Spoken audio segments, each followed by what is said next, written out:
கர்த்தர் நல்லவர். இன்றைக்கு நான் ஒரு ஜெயம் பெற்ற மனுஷனை உங்கள் முன்னால காட்ட போறேன். இவை எல்லாவற்றிலையும் ஜெயித்த ஒரு மனுஷனை உங்களுக்கு முன்பாக நான் காட்ட விரும்புகிறேன். தானியேலின் சரித்திர புஸ்தகம் அல்லது தானியேலின் தீர்க்க தரிசன புஸ்தகம். ஸ்தோத்திரம். 6ஆம் அதிகாரம் 28ஆம் வசனம். தரியுவின் ராஜ்யபார காலத்திலும் பெர்சியனாகிய கோரேசுடைய ராஜ்யபார காலத்திலும் தானியேலின் காரியம், நல்ல கவனிங்க, தானியேலின் காரியம். தானியேலுக்கு எந்த காலம்ங்கிறதெல்லாம் பிரச்சனை கிடையாது, எந்த ராஜாங்கிறதெல்லாம் பிரச்சனை கிடையாது, நான் எங்க இருக்கிறேங்கிறதெல்லாம் பிரச்சனை கிடையாது. எல்லா காலங்களிலும் தானியேல் சகலவற்றிலும் அவன் ஜெயிக்கிறவனாய் இருந்தான். நல்ல கைகளை உயர்த்தி ஒரு அல்லேலூயா சொல்லுங்க. தானியேலின் காரியம் எப்படித்தான் இருந்துச்சு? ஜெயமாகத்தான் இருந்துச்சு. அவன் தோற்று போகவே இல்லை. அல்லேலூயா. அதே தேவன் தான் உங்களை என்னை அழைச்சிருக்கிறார். அதே தேவனைத்தான் நீங்களும் நானும் ஆராதிக்கிறோம். அல்லேலூயா. அந்த தானியேலின் காரியம் ஜெயமாய் இருந்ததானால் நமக்கு தேவன் ஒரு வாக்குத்தத்தம் கொடுத்திருக்கிறார். நீங்கள் முற்றிலும் ஜெயம் கொள்ளுகிறவர்களாய் இருப்பீர்கள் என்றால் இந்த தானியேலை போல கர்த்தர் உங்களை என்னையும் சகல காரியங்களையும் ஜெயிக்க வைக்க அவர் வல்லமை உள்ளவர். நல்ல கைகளை உயர்த்தி ஒரு ஆமென் சொல்லுங்க. அல்லேலூயா. ஆமென். தானியேலை ஜெயிக்க வைக்கிறதுக்கு 2 விஷயம் தானியேலை பற்றி ஸ்பெஷாலிட்டி சொல்றேன். இந்த 2ஐயும் பெறுவதற்கு தேவ பிள்ளைகள் முயற்சிக்கணும். ஒன்று, தானியேலுக்குள்ள பைபிள் சொல்லு விசேஷித்த ஆவி இருந்தது. Special anointing. கைகளை உயர்த்தி ஒரு ஆமென் சொல்லுங்க. என்ன அபிஷேகமா பிள்ளைகளா? விசேஷித்த ஆவி. பக்கத்தில் கைபிடி சொல்லுங்க. ஏன் தானியேல் ஜெயிச்சா? அவனுக்குள்ள இருந்த அபிஷேகம், அவனுக்குள்ள இருந்த தேவனுடைய ஆவியானவர். அவன் நான் சொல்றேன், தானியேலின் காலத்தை விட நம்ம இருக்கிற காலம் அதை விட பெரிய ஸ்பெஷலான காலம். நல்ல கைகளை உயர்த்தி ஒரு ஆமென் சொல்லுங்க. அல்லேலூயா சொல்லுங்க.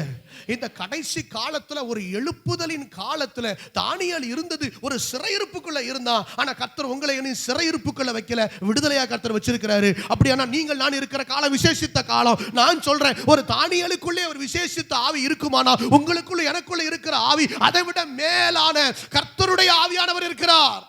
நல்ல கைகளை உயர்த்தி ஒரு ஆமென் சொல்லுங்க. அல்லேலூயா. ஆமென். ஒரு கடைசி கால ஒரு அபிஷேகத்தின் ஒரு எழுப்புதலின் காலத்தில் கர்த்தர் உங்களை என்னை வச்சிருக்கிறார். நான் சொல்றேன், தானியேல் ஜெயிக்க முடியுமானா அந்த தானியேலை விட மேலாக ஜெயிக்க வைக்க உங்களுக்கு எனக்கும் கர்த்தர் வல்லமை உள்ளவராக இருக்கிறார். கைகளை உயர்த்தி ஒரு ஆமென் சொல்லுங்க. தானியேலின் காரியம் ஜெயமா இருந்தது போல கர்த்தர் என் வாழ்க்கையிலும் சகல காரியங்களையும் எனக்கு ஜெயம் தருவார். ஏன்? ஒரு விசேஷித்த ஆவி, ஒரு அபிஷேகம். இந்த கடைசி காலத்தில் அபிஷேகம் பெறாம யாரும் இருக்கக்கூடாது. அபிஷேகம். நான் சொல்றேன் நீ ஆவிக்குரிய பிள்ளைகளானா, நீங்க தேவனுடைய பிள்ளைகளானா, நீங்க ரட்சிக்கப்பட்டது உண்மைதான், நீங்க ஞானஸ்நானம் பெற்றது உண்மைதான். ஆனா நான் சொல்றேன், அபிஷேகம் கண்டிப்பா பெறணும். அபிஷேகம் பெறாம இருக்கக்கூடாது. அல்லேலூயா சொல்லுங்க. ஆமென். ஆமா, எத்தனையோ காரியத்தினாலும் செலவு பண்ணி, என்னத்தினாலும் நீங்க நஷ்டமானாலும் பரவாயில்ல, உங்க சரீரத்தை ஒடுக்கினாலும் பரவாயில்ல, நீங்க அபிஷேகத்தை பெறணும். நான் சொல்றேன், அபிஷேகம் பெறாத வாழ்க்கை தோற்று போன வாழ்க்கையா மாறிடும். ஒரு காரியத்தை ஜெயிக்க வேண்டுமானா, மேற்கொள்ள வேண்டுமானா அபிஷேகம் தேவை. ஆண்டவர் சொன்னார், பரிசுத்த ஆவி உங்களிடத்தில் வரும் பொழுது நீங்கள் பலன் அடைந்து எருசலேமிலும்,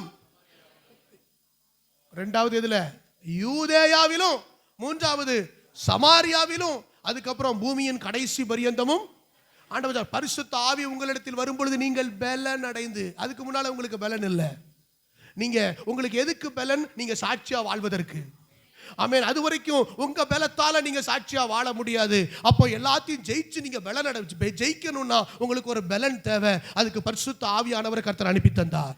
நான் சொல்றேன், அன்னைக்கு பெந்தெகோஸ்தே நாளில ஆண்டவர் ஒரு முன்மாறி அனுப்பினார். நாம் வாழுகிற காலம் கடைசி காலம், கர்த்தர் பின்மாறி அனுப்புவார். அதை விட பல மடங்கு அபிஷேகத்தால உங்களை என்ன கர்த்தர் நிரப்ப வல்லவரா இருக்கிறார். அல்லேலூயா சொல்லுங்க. ஆமென். உங்களுக்குள்ள எனக்குள்ள இருக்கிற ஆவி சாதாரணமானது அல்ல, அது விசேஷித்த ஆவி. அல்லேலூயா. ஒன்று, தானியேலுக்குள்ள இருந்த ஸ்பெஷாலிட்டி ஒன்று, அவன் விசேஷித்த ஆவி. இரண்டாவது, அவன் தேவனுக்கு பிரியமானவன். அவன் யாருக்கு பிரியமானவன்? ஆமென். ஆண்டவர் சொல்றார், 2-3 தடவை சொல்றார் தானியேலை பார்த்து ஆண்டவர், பிரியமான புருஷனாகிய தானியேலே அப்படின்னு சொல்றார். இன்னொரு இடத்துல, தானியேலே நீ எனக்கு மிகவும் பிரியமானவன், நீ எனக்கு மிகவும், என்ன ஒரு வார்த்தை, அல்லேலூயா சொல்லுங்க. அவனுக்குள்ள இருந்த குவாலிட்டி என்ன? மிகவும் பிரியமானவன். அல்லேலூயா. இந்த 2 தான் தானியேலை எல்லாத்திலையும் ஜெயிக்க வச்சது. ஒன்று, அவன் தேவனுக்கு பிரியமானவனாக இருந்தான். 2வது, அவனுக்குள்ள விசேஷித்த ஆவி இருந்துச்சு. நல்ல கைகளை உயர்த்தி ஒரு ஆமேன்னு சொல்லுங்க. கர்த்தர் உங்க மேலே என் மேலேயும் பிரியமா இருக்கிறாரா? உங்க மேலே என் மேலேயே பிரியப்படுறதுக்கு ஏதாவது ஒன்று இருக்கா? அல்லேலூயா. எங்க பைபிள் சொல்லுது, தானியேலின் காரியம் ஜெயமாயிருந்தது. அல்லேலூயா, அல்லேலூயா. பாருங்க, இந்த 2ம் அவனுக்குள்ள இருந்தது. தேவன் பிரியமானவன் சொன்னாரு. 2வது, அவனுக்குள்ள விசேஷித்த ஆவி இருந்துச்சு. இந்த 2ம் தான் தானியேலை எல்லா காரியங்களையும் ஜெயிக்க வச்சது. ஆமென். அல்லேலூயா, அல்லேலூயா. நான் 2-3 காரியங்களை நான் உங்களுக்கு வேகமாய் சொல்ல விரும்புகிறேன். கர்த்தர் நல்லவர். தானியேல் 6ஆம் அதிகாரம் 28ஆம் வசனத்தை நம்ம வாசிச்சோம். வாசிங்க மீண்டுமா.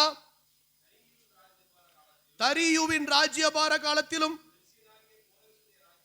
பெர்சியன் ஆகிய கோரேசின் ராஜ்யபார காலத்திலும் தானியேலின் காரியம் ஜெயமாயிருந்தது, ஜெயமாயிருந்தது. இந்த ஜெயத்தை பாருங்க, அவன் காரியம் ஜெயமாயிருந்தது அப்படின்னு சொல்லி எழுதப்பட்டிருக்கு. எப்போ அப்படின்னா பாருங்க, அவனை சிங்க கெபியில தூக்கி போடப்பட்டு சிங்கங்கள் அவனை சேதப்படுத்தாதபடிக்கு அவன் காப்பாற்றப்பட்ட போதுதான் வேதம் சொல்லுகிறது அவனுடைய காரியம் ஜெயமா இருந்தது.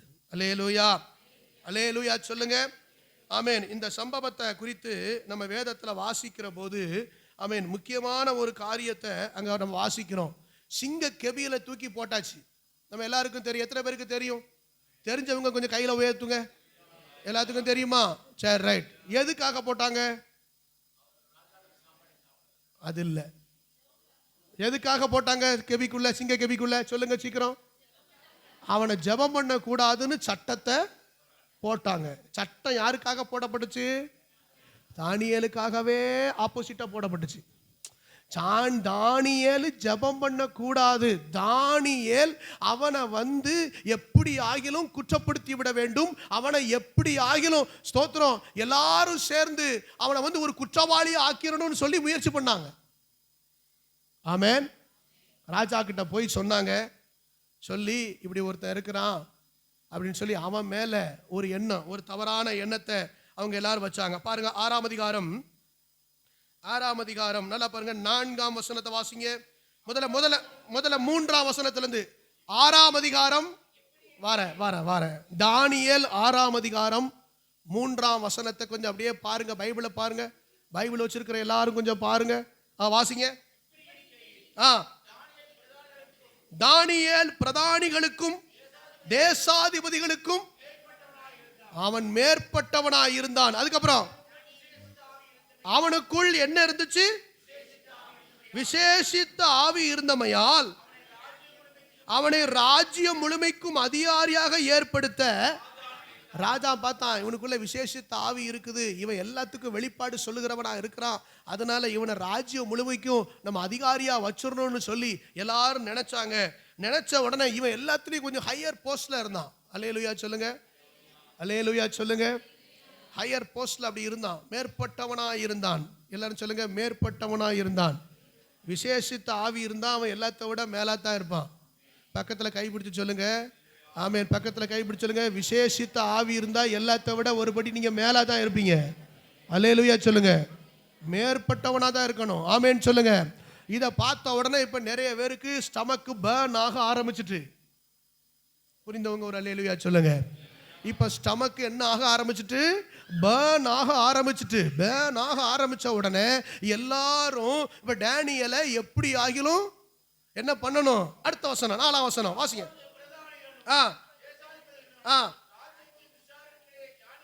ராஜ்யத்தின் விசாரிப்பிலே தானியேலை குற்றப்படுத்தும்படி எங்கேயாவது இவனை லாக் பண்ணணுமே, எங்கேயாவது இவன் ஒரு குற்றம் கண்டுபிடிக்கணுமே.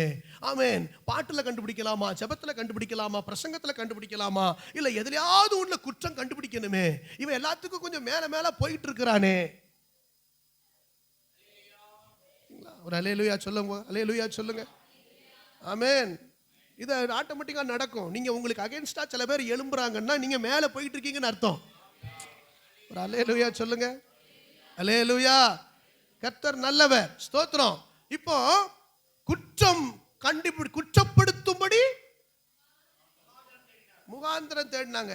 சரியான ரீசன் இது கிடையவே கிடையாது. இவனை எங்க பாருங்க, குற்றப்படுத்துறதுக்கு ஏதாவது ஒரு ரீசன் வேணும். எல்லாரும் சொல்லுங்க, ஏதாவது ஒரு ரீசன். இந்த வார்த்தையை சொல்லுங்க, ஏதாவது ஒரு ரீசன். ஏதாவது ரீசன் ஏதாவது தேடுறீங்களா? யாரையாவது எதையாவது குற்றப்படுத்துறதுக்கு ஏதாவது ரீசன் தேடுறீங்களா? சம்டைம்ஸ் நம்ம தேடுவோம் பார்த்தீங்களா? யாராவது ஒருத்தர் பிடிக்காது அப்படின்னு சொல்லிட்டா அவன் பொண்ணுங்க சொல்லுவாங்க, ஆகாத மருமக கைப்பட்டா, கொஞ்சம் பழமொழியை சொல்லி முடிங்க சீக்கிரம். அல்லேலூயா. கைப்பட்டா குத்தம், கால்பத்தா குற்றம், அப்படிதானே? அத மாதிரி என்ன செஞ்சாலும் குற்றம். ஏன்? அவனை எப்படியாவது குற்றப்படுத்தணும், முகாந்தரம் தேடணும். அல்லேலூயா. கர்த்தர் நல்லவர். ஆனா பாருங்க, ஆனாலும் ஒரு முகாந்தரத்தையும் குற்றத்தையும் கண்டுபிடிக்க அவன் ட்ரை பண்ணி பார்க்கறான். இவனை எப்படி ஆகிலும் அவனை ஏதாவது கண்டுபிடிச்சிடணும்னு சொன்னா, ஆனா ஒன்னும் கிடைக்கல. உடனே அவன் உண்மை உள்ளவனாய் இருந்தபடியால் அவன் மேல் சுமத்த யாதொரு குற்றமும் குறைவும். பாத்தீங்களா? என்ன சர்டிபிகேட். அல்லேலூயா சொல்லுங்க. ஆமென். பாருங்க, அவனை கண்டுபிடிக்கிற பாக்குறாங்க. ஒன்னையும் அவன்கிட்ட கண்டுபிடிக்க முடியல. ஏன்னா அவன் எப்படி இருக்கிறான்? ரொம்ப கரெக்டா இருக்கிறான், உண்மையா இருக்கிறான். அல்லேலூயா. அவன் மேல் சுமத்த ஒரு குற்றமும் இல்ல. எல்லாத்துலயும் கொஞ்சம் கரெக்டா நடந்துகிட்டே வர்றான். ஆமென் சொல்லுங்க, அல்லேலூயா சொல்லுங்க. ஆமே. வீட்டுல கரெக்டா நடக்கிறான், சபையில கரெக்டா நடக்கிறான், வேலையில கரெக்டா நடக்கிறான், வெளியே சமுதாயத்துல கரெக்டா நடக்கிறான். இவன் எதுல லாக் பண்ணலான்னு பார்த்தா ஒன்னும் தெரியல. ஒரு அல்லேலூயா சொல்லுங்க, அல்லேலூயா. கர்த்தர் நல்லவர். பாருங்க, அப்போ என்ன செய்யலாம் பிளான் பண்றாங்க. அடுத்த வசனம். நாம் இந்த தானியேலை அவனுடைய தேவனை பற்றிய வேத விஷயத்திலே குற்றப்படுத்தும்படி முகாந்தரத்தை கண்டுபிடித்தால் ஒழிய அவனை வேறு ஒன்றிலும் குற்றப்படுத்தும் முகாந்தரத்தை கண்டுபிடிக்க. நல்ல கவனிங்க, இவன் வேற எதுலையும் மீற மாட்டான், கரெக்டா போயிட்டு இருப்பான். அப்ப இவனை என்ன செய்யலாம்? இவனை சர்ச்சுக்கு போக கூடாதுன்னு சட்டம் போட்டாச்சுன்னா இவன் எப்படியும் சர்ச்சுக்கு போவான். ஒரு அல்லேலூயா சொல்லுங்க. சர்ச்சுக்கு போக கூடாதுன்னு இவனை லாக் பண்ணியாச்சுன்னா இவன் எப்படியும் சர்ச்சுக்கு போவான். அப்ப சட்டத்தை மீறிட்டான்னு நம்ம என்ன செஞ்சிடலாம்? இவனை குற்றப்படுத்திடலாம். ஒரு அல்லேலூயா சொல்லுங்க, அல்லேலூயா. ஆமென். அப்படி வேத விஷயத்தில என்ன கண்டுபிடிக்கணுமா? குற்றப்படுத்தும் முகாந்தரம். வேத விஷயத்துல குற்றப்படுத்தும் முகாந்தரம். பிரசங்கத்துல இப்படி எல்லாமே சொல்லி இருக்கு, இப்படி எல்லாமா ஆண்டவர் சொல்லி இருக்காரு, இப்படி எல்லாமா நம்ம வாழக்கூடாதுன்னு சொல்லி இருக்காரு. அதெல்லாம் ஆண்டவர் அனுபவிக்கத்தானே எல்லாம் கொடுத்திருக்காரு. அல்லேலூயா. எதுக்கு முகாந்தரம் வேணும்ல? ஏதாவது வேத விஷயத்தை பற்றி என்ன செய்யணும்? அல்லேலூயா சொல்லணும்ல. ஆமென். ஆமா, நல்லா கவனிச்சுக்கிடுங்க. இதெல்லாம் தானியேலுக்கு விரோதமாக எழும்புகிற ஆவி. அல்ல கைகளை உயர்த்தி ஒரு அல்லேலூயா சொல்லுங்க, அல்லேலூயா. இப்ப தானியேல் பாருங்க, ஒரு குற்றமும் காணப்படவில்லை. இப்ப சட்டத்தை போட்டாச்சு, இதை மீறினா சிங்க கெபின்னு சொல்லிட்டாங்க. ஆனா தானியேலை கூப்பிட்டு எங்க போட்டாங்க? சிங்க கெபிக்குள்ள போட்டுட்டாங்க. ஒரு அல்லேலூயா சொல்லுங்க, அல்லேலூயா. ஆமென். சிங்க கெபிக்குள்ள தூக்கி போட்டுட்டாங்க. போட்டுட்டு இப்ப ராஜாவுக்கு தெரியுது அவன் தப்பு பண்ணல. ஆனாலும் நம்மளே ஒரு சட்டத்தை போட்டுட்டு அந்த சட்டத்தை நம்மளே மீற முடியாது, அதனால நிறைவேற்றித்தான் ஆகணும்னு சொல்லி சில நேரங்கள்ல தப்பு செய்யாமல் இருந்தாலும் சிலர் மேல் அந்த தண்டனைக்கு சிலர் ஒத்துழைப்பாகவும் இருப்பார்கள். திரும்ப சொல்றேன், தப்பே இல்லைன்னு தெரிஞ்சாலும் சிலரை தண்டனைக்கு சிலர் தெரிந்தே ஒப்பு கொடுப்பார்கள். புரிஞ்சவங்க ஒரு அல்லேலூயா சொல்லுங்க. பிலாத்துவுக்கு தெரியும் இயேசு கிறிஸ்து தப்பு செய்யல, இவர் நீதிமான் அப்படின்னு தெரியும். ஆனா தெரிந்தே அவன் கையை கழுவிட்டான். ஒரு அல்லேலூயா சொல்லுங்க. ஏன்? மெஜாரிட்டி இயேசுவை குற்றம் சாட்ட ஆரம்பிச்சிட்டாங்க. அப்ப நமக்கும் வாய்ப்பு இல்லை, நம்ம கையை நல்ல கவனிங்க, மெஜாரிட்டி ஆட்கள் எல்லாம் சேர்ந்துக்கிட்டு ஒரு காரியத்தை சொல்றதுனால குற்றம் ஆயிராது. புரிஞ்சுக்கோங்க, புரிஞ்சுக்கோங்க. அல்லேலூயா. ஆமா, எத்தனை பேர் செஞ்சா சில நேரத்தில் இந்த முகாந்தரம் வரும், இந்த முகாந்தரங்கள் நடக்கும். அல்லேலூயா. ஆமா, உடனே குற்றம் ஆயிராது. சில பேருக்கு தெரியும், சரிதான், இது அப்படி இல்லைன்னு தெரிஞ்சாலும் நீங்க ஒண்ணும் செய்ய முடியாது. ராஜாவால என்ன செய்ய முடியல? ஒண்ணும் செய்ய முடியல. தூக்கி போட்டு சிங்க கேவியில போட்டுட்டான். ஆனா ராத்திரி ஃபுல்லா தூங்கல. அல்லேலூயா. அப்ப பல நேரங்கள்ல ராத்திரி பூரா தூங்காம இருக்கிறதுக்கு சில காரணம் இருக்கு. சிலரை அநியாயமா குற்றம் சாட்டிட்டா, சிலரை அநியாயமா பழி போட்டுட்டா, சிலரை வேண்டாத காரியத்துல மாட்டி விட்டுட்டா, சிலர் நம்மளால தண்டிக்கப்பட்டுட்டா நமக்கு என்ன வராது? அல்லேலூயா சொல்லுங்க. அல்லேலூயா. வேதத்துல ராத்திரி ஃபுல்லா தூக்காம இருந்தா லிஸ்ட், ஒரு பெரிய லிஸ்ட் இருக்கு. அதெல்லாம் எடுத்து ஒரு நாள் நான் உங்களுக்கு சொல்றேன். நம்ம ராத்திரி நல்லா தூங்கணும். ஒரு அல்லேலூயா சொல்லுங்க. ஒரு நீதிமானா, ஒரு உத்தமனா, ஒரு பரிசுத்தவானா போய் தூங்கணும். கைகளை உயர்த்தி ஒரு அல்லேலூயா. இங்க ஒரு தப்பான ஒரு காரியத்துக்கு நம்ம துணை போயிட்டோமே, தப்பான ஒரு காரியத்துக்கு ஒருத்தனை தண்டிச்சிட்டோமே, அவன் குற்றமே செய்யப்படாம ஒருத்தனை தூக்கி சிங்க கபியில போட்டுட்டோமே அப்படின்னு சொல்லி ராத்திரி பூரா ராஜாக்கு தூக்கம் வரல. அல்லேலூயா. காலையில வந்து நிக்கிறான். 21ஆம் வசனத்தை வாசிங்க பாருங்க. 20ஆம் வசனம். ராஜா கெபியின் கிட்ட வந்தபோது துயர சத்தமாய் தானியேலை கூப்பிட்டு, தானியேலே, ஜீவனுள்ள தேவனுடைய தாசனே, நீ இடவிடாமல் ஆராதிக்கிற தேவன் உன்னை தப்புவிக்க என்று தானியேலை கேட்டான். அல்லேலூயா. அப்ப பாருங்க, சிங்க கெபிக்குள்ள ஒரு சத்தம் வருது. ராஜாவே, நீர் என்றும் வாழ்க. சிங்கங்கள் என்னை சேதப்படுத்தாதபடிக்கு தேவன் தம்முடைய தூதனை அனுப்பி அவைகளின் வாயை அவனுக்கு சொல்றான். பாருங்க, ராஜா, நான் உள்ள உயிரோட தான் இருக்கிறேன். ஏன் தெரியுமா? தேவ தூதனை அனுப்பி தேவன் சிங்கங்களின் வாயை, எல்லாரும் சொல்லுங்க, கொஞ்சம் சொல்லுங்க. உங்களுக்கு விரோதமா நிறைய சிங்கம் எழும்புதா? எழும்புதா? நிறைய சிங்கம் எழும்புதா? கட்டி போட்டுருவாரு. ஒரு அல்லேலூயா சொல்லுங்க. நீங்க தானியேலா இருந்தா உங்களுக்கு விரோதமா சிங்கம் வாயை தன்னால என்ன செஞ்சிடும்? மூடிரும். அல்லேலூயா சொல்லுங்க. வாய அவன் சொல்றான் பாருங்க, ஒரு அழகா சொல்றான். என்ன சொல்றான்? சிங்கங்கள் என்னை சேதப்படுத்தாதபடிக்கு தேவன் தம்முடைய தூதனை அனுப்பி அவைகளின் வாயை கட்டி போட்டார். அது ஏன் என்றால், அவருக்கு முன்பாக நான் குற்றமற்றவனாய் காணப்பட்டேன். ராஜாவாகிய உமக்கு முன்பாகவும் நான் நீதி கேடு செய்ததில் அவன் சொல்றான். ஏன் தெரியுமா தேவன் எப்படி செய்தாரு? நான் ஒரு இன்னசென்ட். நான் யார் தெரியுமா? நான் ஒரு இன்னசென்ட். என் மேல தப்பு இல்லை. நான் ஒரு தப்பும் செய்யல. நான் நீதி கேடு செய்யல. அப்படின்னா இந்த வார்த்தையை அவன் சொல்ல வேண்டுமானால் அவன் மனசாட்சியில ஒரு பெரிய தெளிவு இருந்துச்சு. நான் எந்த தப்பும் செய்யல. நான் சொல்றேன், உங்க மனசாட்சி உங்களை பத்தி சொல்லுமா? சில நேரங்களில் சில விஷயத்தை எல்லாத்தையும் ப்ரூவ் பண்ண முடியாது. நல்லா தெரிஞ்சுக்கோங்க, தேவனுடைய பிள்ளைங்க நல்லா தெரிஞ்சுக்கணும். சில நேரத்தில் உங்க மேல குற்றம் விழும், பழி விழும். நீங்க அதை போய் என்ன செய்ய முடியாது? எல்லாத்தையும் சொல்லி அதை கிளியர் பண்ணி அதை ப்ரூவ் பண்ண முடியாது. ஆனா ஒண்ணு தெரியணும், உங்க மனசாட்சி சுத்தமா இருக்கணும். உங்க மனசாட்சி உங்களை குறித்து சாட்சி சொல்லணும். நல்ல கைகளை உயர்த்தி ஒரு ஆமென் சொல்லுங்க. அல்லேலூயா. அவன் சொல்றான், என் மனசாட்சி நான் ஒரு நீதி கேடும் செய்ததில்லை, நான் குற்றமற்றவனாய் காணப்பட்டேன். அல்லேலூயா சொல்லுங்க. எத்தனை பேர் அப்படி சொல்ல முடியும்? அல்லேலூயா. 1000 பேர் 1000 சொல்லட்டும், உங்க மனசாட்சி உங்களை பத்தி சொல்லணும். அல்லேலூயா சொல்லுங்க. ஆமென். இன்னும் 2 வசனத்தை நான் உங்களுக்கு காட்டுகிறேன். அப்போஸ்தலர் 23ஆம் அதிகாரம், அப்போஸ்தலர் நடபடிகள் 23ஆம் அதிகாரம் 1ஆம் வசனம்.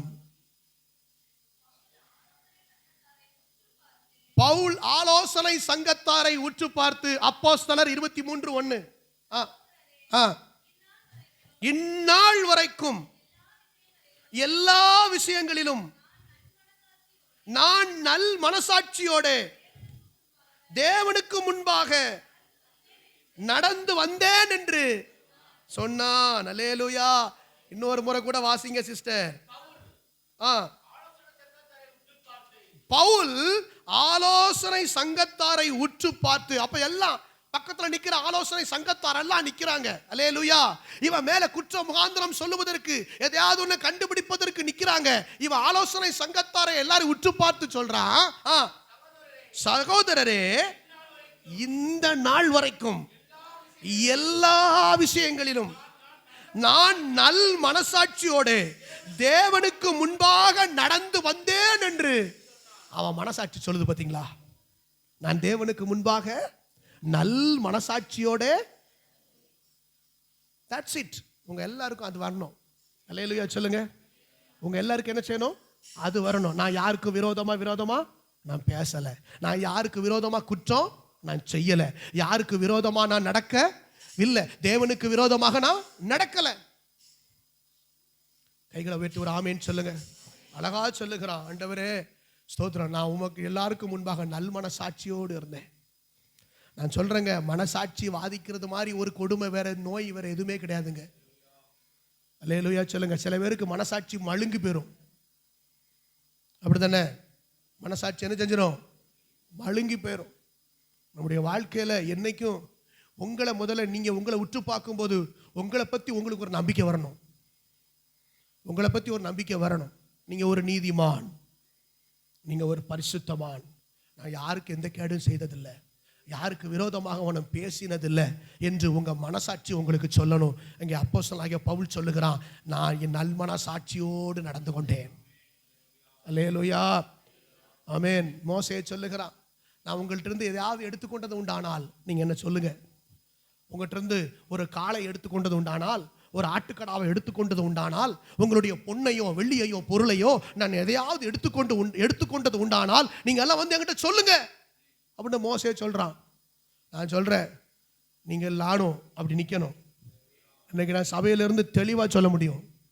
இத்தனை வருஷ காலத்துல யாரும் எதையும் எடுத்துக்கொண்டாங்கன்னு ஒரு ரிப்போர்ட் பண்ண முடியாது. அல்லேலூயா. என் மனசாட்சி தெளிவா இருக்கு. 1000 பேர் 1000 சொல்லலாம். அல்லேலூயா. பக்கத்துல இருக்குதுன்னா உங்களுக்கு உங்க நல் மனசாட்சி இருக்கணும். பக்கத்துல கைப்பிடிச்சு சொல்லுங்க, உங்க நல் மனசாட்சி இருக்கணும். அல்லேலூயா.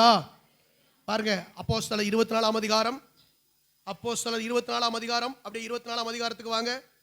15ஆம் வசனத்தை வாசிங்க. நீங்கள் நீதிமான்களும் அநீதிமான்களும் ஆகிய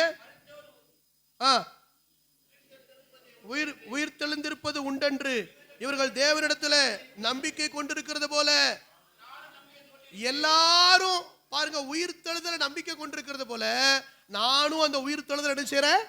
நம்புறேன். எப்படி சொல்றேன்? எல்லாரும் வருகைக்கு காத்திருக்கிறது போல நானும் வருகைக்கு காத்திருக்கிறேன். நானும் கண்டிப்பா வருகையில போவேன். ஏன் வாசிங்க.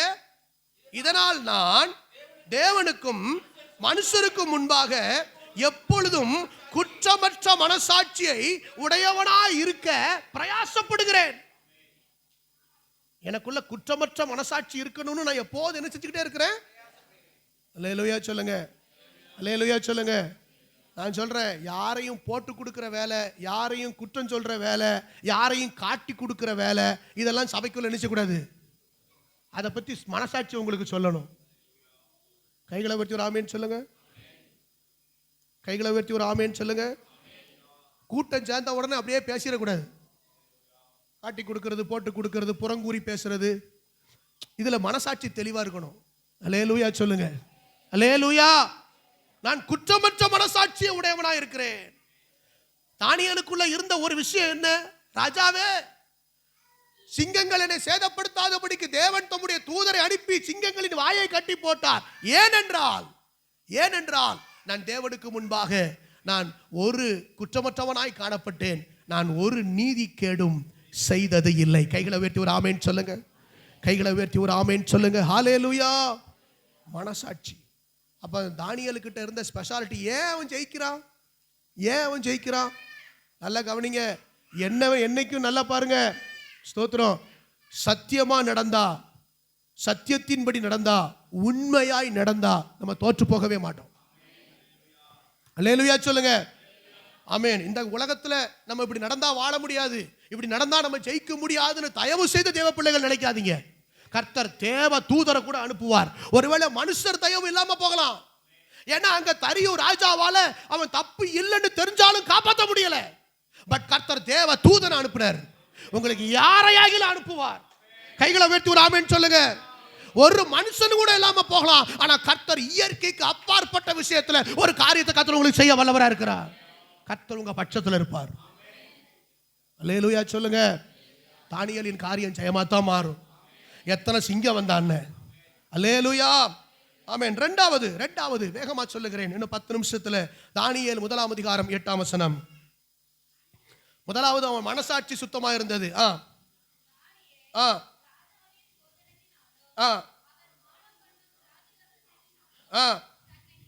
தன்னை தீட்டுப்படுத்தாதபடி தன் இருதயத்திலே, எல்லாரும் சொல்லுங்க, தன் இருதயத்திலே. அவனுக்குள்ள என்ன இருந்துச்சு தெரியுமா? தானியேலுக்குள்ள ரெண்டாவது ஸ்பெஷாலிட்டி. அவன் காரியம் ஜெயிக்க காரணம் என்ன?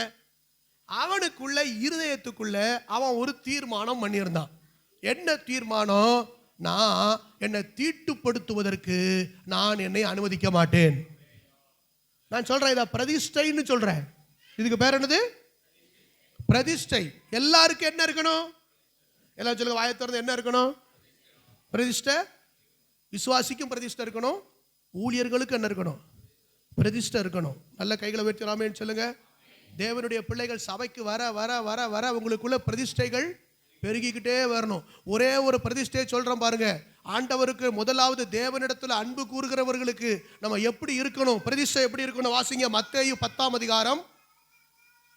மத்தேயு 10ஆம் அதிகாரம் 37, 38 வாசிங்க. தகப்பனையாவது தாயையாவது என்னிலும் அதிகமாய் நேசிக்கிறவன். நல்ல கவனிங்க, வசனத்தை தப்பா புரிஞ்சுக்கிடப்படாது. உடனே தகப்பனையும் தாயையும் விட்டுறணுமா? அப்படி கிடையாது. தகப்பனை தாயையும் நேசிங்க, அதை விட அதிகமாக இயேசுவை நேசிங்க. கைகளை வைத்து ஒரு அல்லேலூயா சொல்லுங்க. அம்மா அப்பாவையும் கனம் பண்ணுங்க, அதை விட அதிகமாக தேவனை கனம் பண்ணுங்க. கைகளை வைத்து ஒரு அல்லேலூயா சொல்லுங்க. இங்க சொல்றாரு, தகப்பனையாவது தாயையாவது என்னிலும் அதிகமாய் நேசிக்கிறவன் எனக்கு. அடுத்தால மகனையாவது மகளையாவது என்னிலும் அதிகமாய் நேசிக்கிறவன் எனக்கு. நல்ல பாருங்க, தகப்பனை தாயை கூட விட்டுருவோம், மகனை மகளை என்ன செய்ய மாட்டோம்? விட மாட்டோம். இயேசு பெருசா பிள்ளை பெருசா? சும்மா சொல்லக்கூடாது. என்ன சும்மா சொல்லக்கூடாது. அல்லேலூயா. இயேசு பெருசா பிள்ளை பெருசா? இயேசுவுக்காக பிள்ளையை ஒப்பு கொடுப்பீங்களா, இல்லை பிள்ளைக்காக இயேசு விட்டு கொடுப்பீங்களா? கொஞ்சம் சிக்கல் தான், சிக்கலான கேள்வி பாஸ்டர். டிப்ளமேட்டிக்காக இதில் ஆன்சர் பண்ண முடியாது. அல்லேலூயா. ஆனால் கர்த்தர் சொல்றாரு, அல்லேலூயா. ஆமாம், அங்கே பார்த்து சொன்னார், ஏலியை பார்த்து சொன்னார், என்னை விட நீ உன் குமாரரை மதிப்பானேன். ஏலியை பார்த்து ஆண்டவர் கேட்டார், என்னை விட நீ உன் குமாரரை மதிப்பானேன். என்னை விட உன் பிள்ளைகளை தான் நீ அதிகம் மதிக்கிற. ஹலோ, பிள்ளைகளை கொடுத்தது யாரு? எல்லாரும் சொல்லுங்க, தேவன் தான் கொடுத்தார். பிள்ளைகள் கர்த்தரால் வரும், அவர் தான் சுதந்திரத்தை கொடுத்தார். அல்லேலூயா சொல்லுங்க. அப்போ பிள்ளைகளை விட ஒருபடி மேலே யாரையா நேசிக்கணும்? கைகளை வைத்து அல்லேலூயா சொல்லுங்க. கைகளை வைத்து அல்லேலூயா சொல்லுங்க. ஆண்டவர் சொல்லாரு, மகனையாவது மகளையாவது என்னிலும் அதிகமாய் நேசிக்கிறவன் எனக்கு. அடுத்தது தன் சிலுவையை எடுத்துக்கொண்டு என்னை பின்பற்றாதவன். அப்படின்னா தன் சிலுவையை எடுத்துக்கொண்டு என்ன செய்யணும்? பின்பற்றணும். அல்லேலூயா. இன்னைக்கு இயேசுவை நிறைய பேர் பின்பற்றணும் நினைக்காங்க, ஆனா சிலுவை எடுக்க விருப்பம் இல்லை. இயேசுவை நிறைய பேர் பின்பற்றி வரணும் நினைக்கிறாங்க, ஆனா எது இருக்கப்படாது? சிலுவை இருக்கப்படாது. எனக்கு இந்த கஷ்டங்கள்லாம் சகிக்க முடியாது, எனக்கு இந்த பாடுகள் எல்லாம் தாங்க முடியாது, எனக்கு இந்த சோதனைகள் எல்லாம் தாங்க முடியாது, எனக்கு இந்த தியாகம் எல்லாம் நான் செய்ய முடியாது. அப்படின்னா எதை எடுக்கலன்னு அர்த்தம்? ஆனா நான் இயேசுவை பின்பற்றும். எப்படி பின்பற்ற முடியும்? ஆண்டவராய் தன் சிலுவையை எடுத்துக்கொண்டு என்னை பின்பற்றாதவன் எனக்கு பாத்திரன் அல்ல. ஆமென். பிரதிஷ்டை. ஆண்டவர் இதுக்குள்ள ஒரு பிரதிஷ்டை வரணும். இந்த வசனத்துக்குள்ள நீங்கள் நான் நினைச்சிடணும். வந்துடணும். அதுக்கு பேர் தான் பிரதிஷ்டை. ஒரு அல்லேலூயா சொல்லுங்க. அடுத்த வசனம், தன் ஜீவனை பார்க்கிலும் தன் ஜீவனை காக்கிறவன் அதை. அல்லேலூயா. அப்ப ஆண்டவருக்காக ஜீவனை கூட நம்ம கொடுப்பதற்கு தயாரா இருக்கணும். ஒரு பிரதிஷ்டை. இங்க சிங்க கெபியில தூக்கி போட்டாங்கல்ல, அப்ப தானியேல் தன் ஜீவனை நினைச்சானா? தன் ஜீவனை நினைச்சானா? அவனுக்கு தெரியும் சிங்கம் பூரா 10-40 நாளா பட்டினி கிடக்கு, ஏகப்பட்ட சிங்கம் கிடக்கு.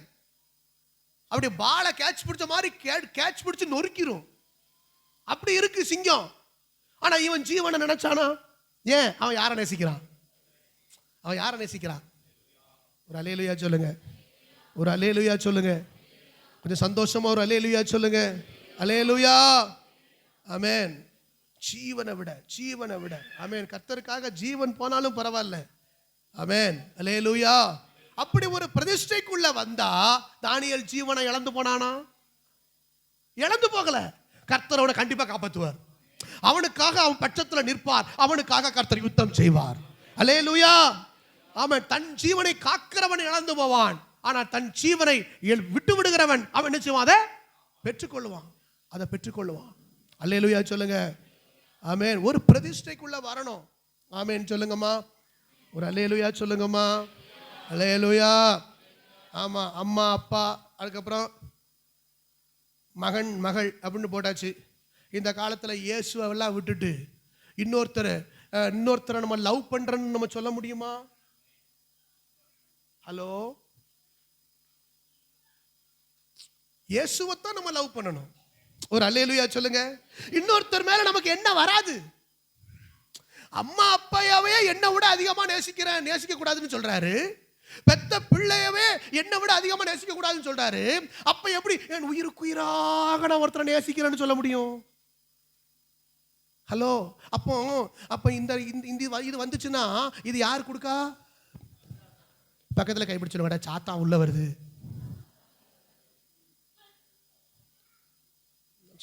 அல்லேலூயா சொல்லுங்க. ஆண்டவர் சொல்ல, எனக்கு பாத்திரம் கிடையாது. நீ இப்படி வேற யாரையாவது நீ லவ் பண்ண ஆரம்பிச்சிட்டன்னா நீ பரலோகத்தை மறந்துரு, உனக்கு வேற இடத்த வச்சிருக்கன்றவர். ஒரு அல்லேலூயா சொல்லுங்க. அல்லேலூயா சொல்லுங்க. ஆமா, இயேசுவை நேசிக்கிறவங்க வேற யார் மேல என்ன வராது? வராதுமா, வராதுமா, வரவே வராது. அல்லேலூயா சொல்லுங்க. அந்த பிரதிஷ்டைக்குள்ள வரணும். ஆமென். அல்லேலூயா. அல்லேலூயா. ஆமா, இப்போ நாங்கள்லாம் கல்யாணம் பண்ணும்போது எப்படின்னா ஆண்டவர்கிட்ட ஜெபம் பண்ணோம். ஆண்டவர்கிட்ட ஜெபம் பண்ணோம். ஆண்டவரே உமக்கு சித்தமான, ஆண்டவரே நீர் விரும்புகிற, ஆண்டவரே உம்முடைய ஊழியத்துக்கு நாங்கள் ஊழியம் செய்வதற்கு சாதகமா எங்களுக்கு ஏற்ற துணையை தாங்கப்பா. அல்லேலூயா. ஆமென். நன்மையான ஈவுகள் பரலோகத்திலிருந்து வரட்டும்பா. அப்படின்னு ஜெபம் பண்ணோம். ஒரு ஆமீன் சொல்லுங்களேன். இப்படி ஜெபம் பண்ணணும். இந்த ஜெபம் பண்ணும்போது நான் அழகா இருக்கணும்னு நினைக்கல. ஆமென். அல்லேலூயா. அழகா இருக்கணும்னு நினைக்கல. அவங்க நிறைய நகை போட்டு வரணும்னு நினைக்கல. அவங்க இந்த குடும்பமா இருக்கணும், அப்படி இப்படி இருக்கணும் அப்படின்லாம் நினைக்கல. No demand. ஒரு அல்லேலூயா சொல்லுங்கப்பா. No demand. டிமாண்டே கிடையாது. ஆமென். நான் உண்மையாவே சொன்னாங்க, என் மனசுல தீர்மானிச்சேன் பாருங்க. ஆண்டவரே கழுதையை கொண்டு வந்து நிறுத்தி நீங்க கட்ட சொன்னாலும் அந்த நான் தாலி கட்டுவேன் ஆண்டவரே. It's true. இப்படிதாங்க சொன்ன பைத்தியக்கார மாதிரி. அல்லேலூயா சொல்லுங்க. அல்லேலூயா. அப்படித்தான் நான் ஜெபம் பண்ணோம் கர்த்தருடைய ஊழியத்துக்குன்னு சொல்லி. ஆமென். அல்லேலூயா. ஏன்னா அங்க நான் அழகை பார்க்க மாட்டேன், அங்க நான் அறிவை பார்க்க மாட்டேன், அங்க நான் என்ன இருக்குன்னு நான் பார்க்க மாட்டேன். ஏன்னா கர்த்தருடைய ஊழியத்துக்கு ஏற்றபடி இருந்தா அது போதும். ஆமென் சொல்லுங்க. அல்லேலூயா. இப்படி ஜெபம் பண்ண பிறகு கர்த்தர் குறையவா தருவாரு? ஏங்க இது ஒரு டெக்னிக்கல் ஒரு ஃபார்முலாவை எடுத்துக்கூடாது. அல்லேலூயா. உண்மையா இருதயத்தை பார்ப்பாரு. உடனே இப்படி ஜெபம் பண்ணா பொழுது அப்படி தருவார் போல அப்படி கிடையாது. இருதயத்தை பார்ப்பாரு. இருதயத்தை பார்ப்பாரு. அல்லேலூயா. ஆமா. அல்லேலூயா. ஒரு அல்லேலூயா சொல்லுங்க. இருதயத்தை பார்த்து ஆமென் ஆண்டவர் கொடுத்தாரு. ஒரு அல்லேலூயா சொல்லுங்க. ஆமா. ஆமென். ஆமா. அழகெல்லாம் கொஞ்ச நாள்ல என்ன செஞ்சிடும்? சம்பூர்ணம்லாம் கொஞ்ச நாள்ல என்ன செஞ்சிடும்? வீணா போயிடும். அல்லேலூயா சொல்லுங்க. அல்லேலூயா சொல்லுங்க. ஆமென். அதை பார்த்து நமக்கு நம்ம யாரை நேசிக்க ஒரு பிரதிஷ்டை வரணும். ஆண்டவரை என் வாழ்க்கையில நீங்க தான்ப்பா. அல்லேலூயா. என் வாழ்க்கையில நீங்க தான்ப்பா ஃபர்ஸ்ட், நீங்க தான்ப்பா எல்லாம். அல்லேலூயா சொல்லுங்க. பாண்டோம் பார்த்தீங்களா? என் எல்லாமே, என் ஆசையும் என் சிநேகமும் நீரே, என் ஆசையும் நீரே, என் எல்லாம். உண்மையா பாடினீங்களா? உண்மையா பாடினீங்களா? அல்லேலூயா. அப்ப வேற யார் பக்கமும் கண் என்ன செய்யக்கூடாது? திரும்பக்கூடாது. என் இயேசுநாதரை பார்க்கணும், கல்வாரி சிலுவையை நோக்கி பார்க்கணும். அல்லேலூயா சொல்லுங்களேன். அவரை மாதிரி சொல்லாரு, நம்மளை ஜெயிக்க வைக்கிறதுக்காக நம்ம மேல அவர் அவ்வளவு அன்பா இருக்கிறாராம். அல்லேலூயா. யாக்கோபு 4ஆம் அதிகாரம் 5ஆம் வசனம் சொல்லுகிறது, நம்மில் வாசமாய் இருக்கிற ஆவியானவர் வைராக்கிய வாஞ்சையா இருக்கிறார் என்று நீங்கள் அறியாது இருக்கிறீர்களா? வைராக்கியமா இருக்காராம். ஆமென் சொல்லுங்க. அல்லேலூயா சொல்லுங்க. தானியேல் அவனுடைய வாழ்க்கையில பிரதிஷ்டை இருந்தது. அவனுக்குள்ள என்ன இருந்துச்சு? உங்களுக்குள்ள ஒரு பிரதிஷ்டை இருக்கா? எனக்குள்ளலாம் ஆண்டவருக்குள்ள வர வர வர பிரதிஷ்டை கூடிக்கிட்டே இருக்கு. ஏன்னா நான் ஊழியக்காரனா இருக்கிறதுனால. ஊழியக்காரனுக்குன்னு தனி பிரதிஷ்டை இருக்கு. ஊழியக்காரங்களுக்கு உங்களுக்கு அது தேவையில்லைன்னு நினைக்கலோ, நீங்க பின்னால ஊழியக்காரங்களா மாற வாய்ப்பு இருக்கு. ஒரு அல்லேலூயா சொல்லுங்க. இப்போ ஊழியக்காரங்களுக்கு என்ன தேவை? இந்த பிரதிஷ்டையே இல்லாம சிலர் ஊழியத்துக்கு வந்துடலாம்னு நினைக்காங்க. அல்லேலூயா. அல்லேலூயா சொல்லுங்க. பிரதிஷ்டை இல்லாம ஊழியத்துக்கு வந்தா கர்த்தர் முதல்ல அவங்கள ஊழியத்தை விட்டு நீக்கிடுவாரு. தெரியுமா? பைபிள்ல இருக்கு. எசேக்கியேல் 34ஆம் அதிகாரம். எசேக்கியேல் 34ஆம் அதிகாரம் வாசிங்க 2ஆம் வசனத்தை.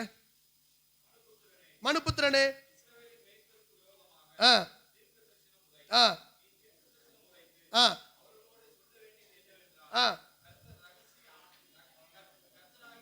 கர்த்தராகிய ஆண்டவர் மேய்ப்பருக்கு சொல்லுகிறார், தங்களையே மேய்க்கிற இஸ்ரவேலரின் மேய்ப்பருக்கு. மேய்ப்பரை பார்த்து சொல்ல, பாஸ்டரை பார்த்து சொல்லார். அவங்களாம் நினைச்சுதான் தங்களையே. இப்ப அவங்க கெட்ட காரியமெல்லாம் எல்லாத்தையும் பாருங்க, எல்லாரும் அது எல்லாம் யாருக்குரியது? எனக்கு தெரியுங்க, சிலர் சபையே அவங்களுக்குன்னு கட்டி வச்சிருப்பாங்க. தங்களையே மேய்க்கிற மேய்ப்பர், தங்களை வளர்த்து கொள்ளுகிற மேய்ப்பர். அல்லேலூயா சொல்லுங்களேன். அல்லேலூயா சொல்லுங்க. காணிக்க எல்லா காரியங்களையும் யாருக்கு தான் வேணும்? அவங்க தங்களை டெவலப் பண்ணிக்கொள்ள தங்களையே மேய்க்கிற மேய்ப்பர். அல்லேலூயா சொல்லுங்க. நீங்க இதெல்லாம் கவனிக்கணும். அல்லேலூயா. ஆமா, ஸ்தோத்திரம். அதுக்கப்புறம் பாருங்க, அதெல்லாம் நிறைய சொல்றார், நிறைய சொல்லிக்கிட்டே வர்றார். அல்லேலூயா. நிறைய காரியங்கள் அப்படியே சொல்லிக்கிட்டே வர்றார். ஸ்தோத்திரம், ஸ்தோத்திரம். பாருங்க 8ஆம் வசனம் வாசிங்க.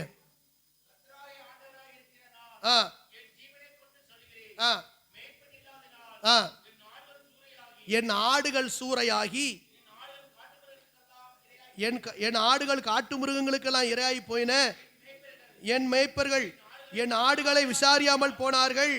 மேய்ப்பர்கள் மந்தையை மேய்க்காமல் தங்களையே மேய்த்தார்கள். நல்ல ஒரு கம்ஃபர்டபுள் ஜோனுக்குள்ள அவங்க இருக்கணும்.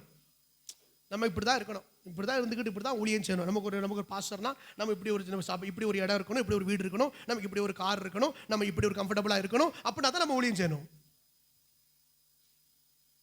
தங்களையே மேய்க்கிற மேய்ப்பர்கள். ஆனா ஆண்டவர் சொல்லிட்டாரு 10ஆம் வசனத்துல,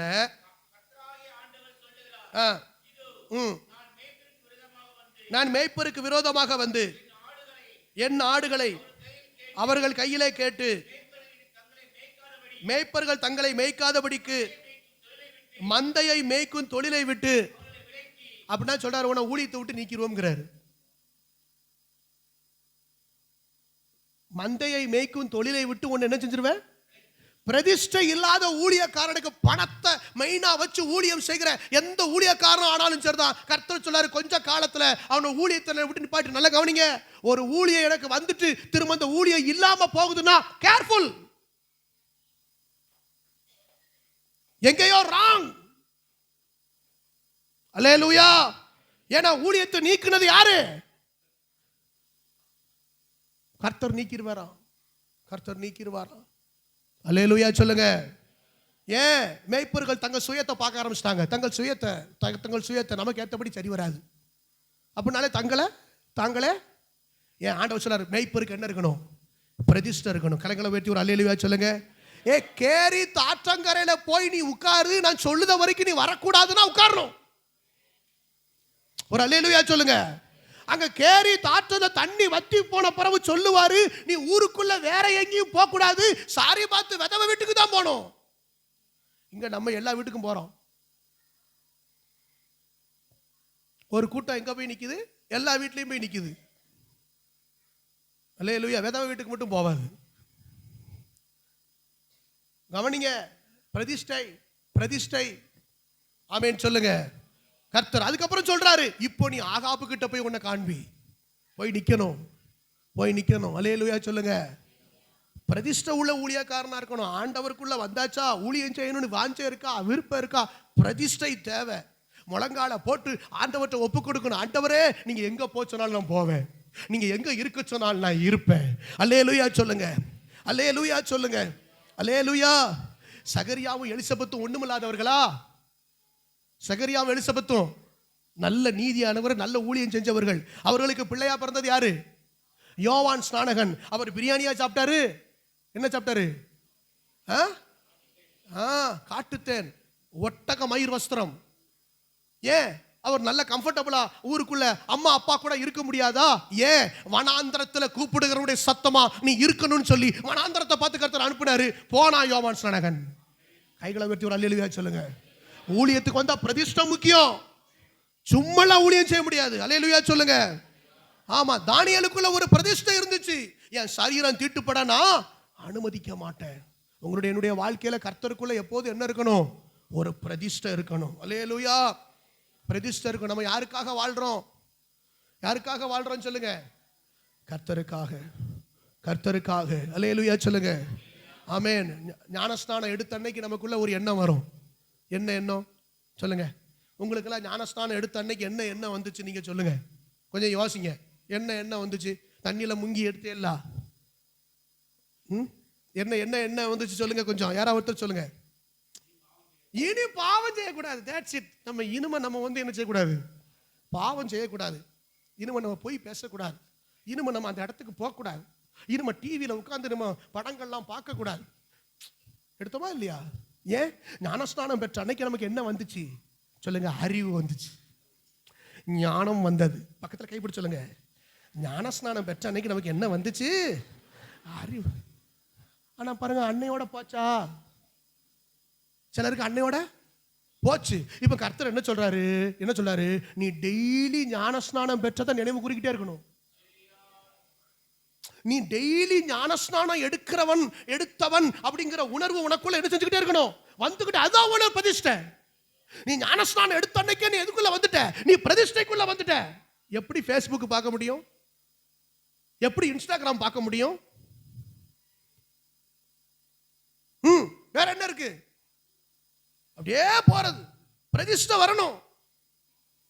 அல்லேலூயா சொல்லுங்க. ஞானஸ்நானம் எடுத்த அன்னைக்கே டெய்லி ஞானஸ்நானம். வாசிக்கிட்டா வசனம் வாசிங்க. ரோமருக்கு எழுதின நிருபம் 6ஆம் அதிகாரம். ரோமருக்கு எழுதின நிருபம் 6ஆம் அதிகாரம் 11 வாசிங்க. நீங்களும்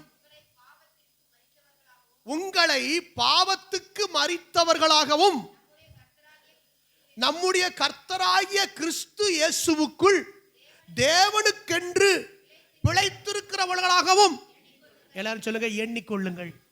எல்லாரும் சொல்லுங்க, கொஞ்சம் வாயை திறந்து சொல்லுங்கம்மா, எண்ணிக்கொள்ளுங்கள். அல்ல, எண்ணிக்கொள்ளுங்க. கவுண்ட் பண்றது இல்ல. சில பேர் கவுண்ட் பண்ணிக்கிட்டே இருப்பாங்க பாருங்க, எண்ணிக்கிட்டே இருப்பாங்க பாருங்க. சில பேருக்கு இந்த பணக்கு இருக்கும், பண துட்டு பை, அது என்ன செஞ்சு எண்ணிக்கிட்டே இருக்கும். அப்பப்போ 500 தலை எண்ணி பார்த்துக்கிட்டே இருக்கும். அது இல்லை, அதை சொல்லலை. அல்லேலூயா, அல்லேலூயா. எண்ணிக்கொள்ளுங்கள்னா உங்க நினைவுல ஒவ்வொரு நாள் என்ன செஞ்சுக்கிடுங்க. திரும்ப வாசிங்கப்பா வசனத்தை. அப்படியே நீங்களும் உங்களை பாவத்துக்கு மரித்தவர்களாகவும். எத்தனை பேர் அப்படி மரிச்சிட்டீங்க? பாவத்துக்கு மரித்தவர்கள் எல்லாம் கைகளை உயர்த்தி ஒரு அல்லேலூயா சொல்லுங்கள். இன்னும் நிறைய பேர் சொல்லவில்லை, அப்படி நிறைய பேர் மரிக்கவில்லை. எல்லாரும் பாவத்துக்கு மரித்தவர்கள் எல்லாம் ஒரு அல்லேலூயா சொல்லுங்கள். இன்னும் சத்தம் நல்லா வரலையே, இன்னும் முன்னால் இருக்கிற கூட்டம் சொல்லலையே. கொஞ்சம் மறிச்சிருக்கீங்க. இப்போ தான் நான் செத்துக்கிட்டு இருக்கேன் பாஸ்டர், இன்னும் நான் கம்ப்ளீட்டா சாகலை. நான் சொல்றேன், இன்னைக்கு செத்துறணும். நல்ல கைகளை உயர்த்தி ஒரு அல்லேலூயா சொல்லுங்க. பாவத்துக்கு மரித்தவர்கள் அல்லேலூயா. ஆமா, இந்த பிரசங்கத்தை கேட்டு யாரெல்லாம் போறாங்களோ தெரியல. ஓமே ஓகே ஹல்லேலூயா ஆமென். பாவத்துக்கு மரித்தவர்களாகவும் நம்முடைய கர்த்தராகிய இயேசு கிறிஸ்துவுக்குள் தேவனுக்கென்று பிழைத்திருக்கிறவர்களாகவும். இப்ப தேவனுக்கென்று எல்லாரும் சொல்லுங்க, நீங்க ஏன் பிழைச்சிருக்கீங்க? நீங்க ஏன் பிழைச்சிருக்கீங்க?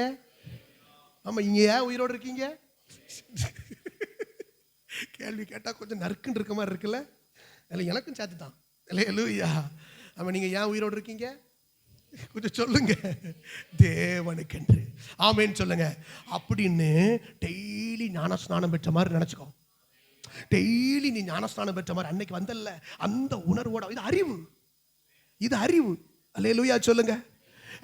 இது நிறைய பேருக்கு இல்லாம போனதுனால தான் நாளுக்கு நாளுடைய வாழ்க்கையில என்ன போயிருது, அப்படியே கேப் விழுந்துருது. ஆமென். ரோமருக்கு 6ஆம் அதிகாரம் 6ஆம் வசனத்தை வாசிங்க. இனி நாம் பாவத்துக்கு ஊழியம் செய்யாதபடிக்கு பாவ சரீரம் ஒளிந்து போகும் பொருட்டாக நம்முடைய பழைய மனுஷன் அவரோடு கூட சிலுவையில் அறையப்பட்டதென்று. பக்கத்துல கைப்பிடிச்சு சொல்லுங்க, பாவத்துக்கு ஊழியம் செய்யாதப்பா. கையில சிகரெட் எடுத்துட்டோம்னா என்ன ஆயிட்டுன்னு அர்த்தம்? கையில கிளாஸை பிடிச்சிட்டோம்னா என்ன ஆயிட்டோம்னு அர்த்தம்? எதுக்கு ஊழியம் செஞ்சுக்கிட்டு இருக்கோம்? அல்லேலூயா. பாவத்துக்கு ஊழியம் செய்யாதபடிக்கு பாவ சரீரம் ஒளிந்து போகும் பொருட்டாக நம்முடைய பழைய மனுஷன் அவரோடு கூட சிலுவையில் அறையப்பட்டதென்று அறிந்திருக்கிறோம். நல்ல கைகளை உயர்த்தி சொல்லுங்க, எத்தனை பேர் இப்படி அறிஞ்சிருக்கீங்க? உங்க பழைய மனுஷனை சிலுவையில் அறைஞ்சிட்டீங்களா? நீங்க பழைய ஆள் இல்லைல்ல, நீங்க பழைய ஆள் இல்லைல்ல. ஒரு ஆமேன்னு சொல்லுங்களேன். அல்லேலூயா.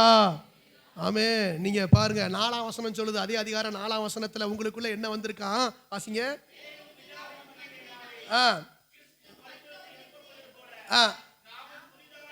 எல்லாரும் சொல்லுங்க, உங்களுக்குள்ள இப்ப புது ஜீவன் வந்திருக்கு. புதிதான ஜீவன் உங்களுக்குள்ள இப்ப என்ன வந்திருக்கு? நீங்க பழைய ஆள் செத்து போயிட்டீங்க, இப்ப உங்களுக்குள்ள புது ஜீவன் வந்திருக்கு. இது ஒரு அறிவு பாருங்க. அல்லேலூயா சொல்லுங்க. இப்போ இந்த அறிவு வந்துட்டுனா என் சரீரத்தில் என் வார்த்தையில் நான் எதிலையுமே என்ன செய்ய மாட்டேன், நான் பாவம் செய்யாதபடிக்கு நான் தேவனுக்கென்று பிழைத்திருப்பேன். நான் யாருக்குன்னு பிழைச்சிருப்பேன்? அல்லேலூயா சொல்லுங்க. எத்தனை பேர் அந்த சாயலாக மாறிக்கிட்டே வர்றீங்க? எத்தனை பேர் அந்த சாயலாக மாறிட்டே வர்றீங்க? ஒரு பிரதிஷ்டை வரணும், ஒரு பிரதிஷ்டை வரணும். இது வேண்டாம் எனக்கு இனிமே, இது வேண்டாம் எனக்கு, இந்த பொட்டு இனிமே பார்த்தீங்களா வேண்டாம்னு அவர் சொல்றாரு. அவர் பொட்டா வைக்காரு. இங்க இருக்கிற ஒண்ணு கூட வாயை திறக்கலையே.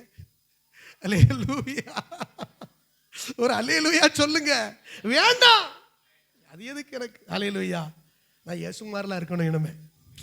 பக்கத்தில் கைப்பிடிச்சாங்க, நான் இயேசுமார் இருக்கணும். அல்லேலூயா. அல்லேலூயா. எனக்குள்ள ஒரு பிரதிஷ்டை வரணும்ல. ஆமேன் சொல்லுங்க. அல்லேலூயா. ஆமேன். ஸ்தோத்திரம் ஸ்தோத்திரம். அந்த ஊசி பாசிலாம் ரொம்ப போட்டுக்கிட்டு ஆமேன். அல்லேலூயா. அப்படியே கையை இப்படி இப்படி என்ன போடும், அந்த வளையல் ஒரு 150 வளையல் அங்கிருந்து இங்கே வரைக்கும் சல சல சல சல சல, இப்போ கை இப்படி இப்படி இங்கே ஒரு சல சல சல சல சல சல. ஒரு அல்லேலூயா சொல்லுங்க. ஒரு தேவ சாயல் வரணும்ல. ஒரு அல்லேலூயா. சிலர் காலை தூக்கி வச்சுட்டு போனா சலக் சலக். என்னங்க சத்தம் அது? இந்த சத்தம் உங்களுக்கே நல்லா இருக்கான்னு கொஞ்சம் பாருங்களேன். நீங்களே ராத்திரி நடந்து போனா உங்களுக்கே பயமா இருக்குல்ல, அந்த சத்தம் உங்களே பயமுறுத்துதே. நம்ம எப்படி மாற முடியும்? பாவ சரீரம் ஒளிந்து போகணுமே. கைகளை உயர்த்தி ஒரு அல்லேலூயா சொல்லுங்க. அல்லேலூயா. இது என் லவ்வர் கொடுத்த மோதிரம். லவ்வரே கூடாதுன்னு சொல்றோம், அப்புறம் லவ்வர் கொடுத்த மோதிரம் எப்படி? லவ்வரே கூடாதுங்கிற லவ்வர் கொடுத்த மோதிரமா? அதை பொக்கிஷமாப்பா. கொஞ்சம் மாறணும். ஒரு அல்லேலூயா சொல்லுங்க. அல்லேலூயா. நான் டெய்லி ஞானஸ்நானம் எடுத்துட்டேன், நான் இனிமே பாவம் செய்ய மாட்டேன், இனிமே நான் போய் பேச மாட்டேன். கொஞ்சம் சொல்லுங்களேன், போய் பேச மாட்டேன். அதே பொய்யா தான் சொல்றீங்களோ? அதுதான் பெரிய பொய் பாஸ்டர். நாங்கள் சொல்ற பெரிய பொய் அதுதான். பொய் சொல்ல மாட்டோம்னு சொல்றதுதான் மிகப்பெரிய பொய். அல்லேலூயா. ஏன்? தேவ சாயலாக சிருஷ்டிக்கப்பட்ட புதிய மனுஷனை தரித்து கொள்ள வேண்டும். அப்படித்தானே போட்டிருக்கு பைபிள்ல. எபேசியர் 4ஆம் அதிகாரம், எபேசியர் 4ஆம் அதிகாரம். ஸ்தோத்திரம். எபேசியர் 4ஆம் அதிகாரம் 22.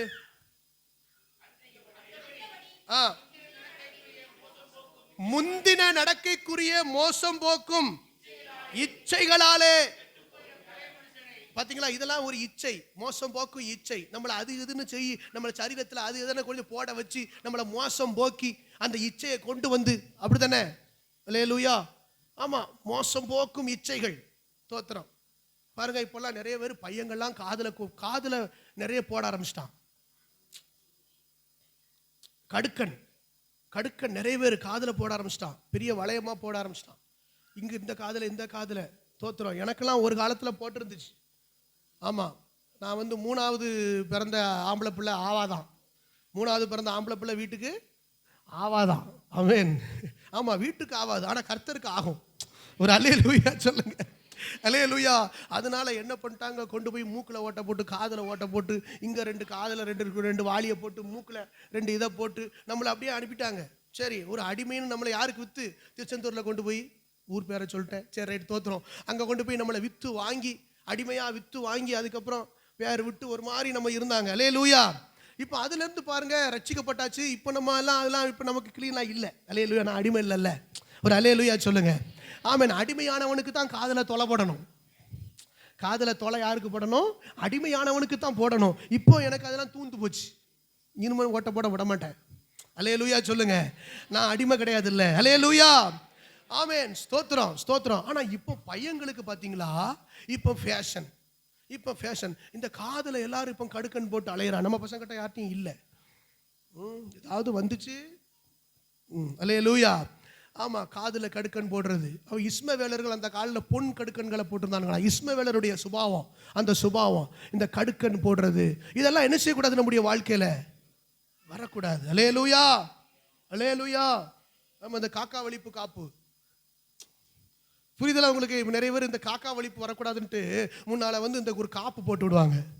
ஏன்னா அந்த காக்கா வலிப்பு வந்தவங்களுக்கு ஒரு மாதிரி அப்படி பிடிச்சி இழுத்த உடனே இந்த இரும்பு கம்பி அவங்களை காப்பாற்றிடுமா. நான் கர்த்தர் தான் காப்பாற்ற முடியும். ஒரு கைகளை உயர்த்தி ஒரு இரும்பு கம்பி உங்களை என்ன செய்யாது, காப்பாற்றாது. ஒரு அல்லேலூயா சொல்லுங்க. நிறைய பேர் கையில் இப்போ பெரிய பெரிய காப்புலாம் போட்டு, நான் சொல்கிறேன், நம்ம தேவ சாயலாக மாறணும். ஒரு அல்லேலூயா. அல்லேலூயா சொல்லுங்க.